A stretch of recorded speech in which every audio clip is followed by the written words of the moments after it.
Okay, hello, my name is Aubrey Cyphers, and this is my video on my reflection on the role of planning. So as you consider the role of planning units and lessons as a teacher, reflect on 3 things I learned about designing units and lessons.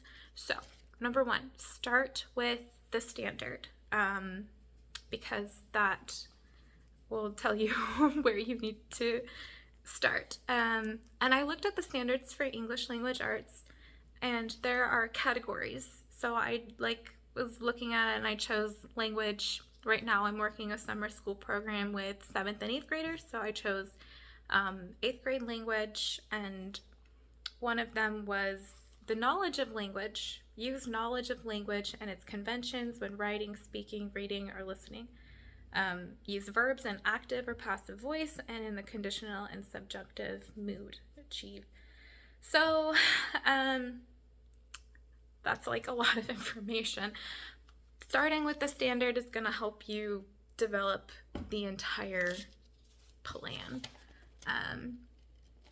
The second thing I want to cover are schemas. I'm not even sure if I'm saying that correctly.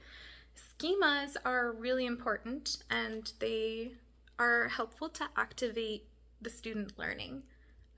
So in order to create those, we have to clarify our learning target, and our learning target is going to come from our standard, so it's related. And then the third thing that I learned when designing lessons is that not every minute of class time has to be spent on standard-based instruction. Like, we're allowed to have fun, and we can do other things if there's like another purpose for it, but we're not gonna just like do busy work to do busy work. Okay, next, 2 things I want to apply to my design of units and lesson. It's hard to pick just 2. I was very intrigued by word clouds. I think it's a very cool visual. I really liked that backward design method. It seems very effective to start with the standard first. And then something I really liked from the Ready for Rigor website was widening my cultural awareness of my students, because I think the more I know about that, the better I can address the standard. Okay, let's move on to the next. One question I have about the role of planning, or about planning units and lessons. Well, there's there's a lot of questions, but I guess, how do you know how much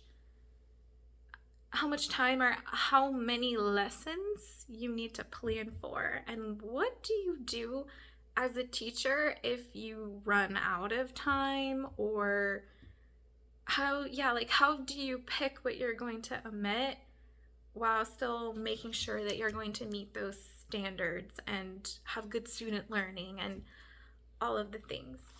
Okay, I hope this addressed all of the things that you asked for. Thank you so much for watching this, and I'll see you in class.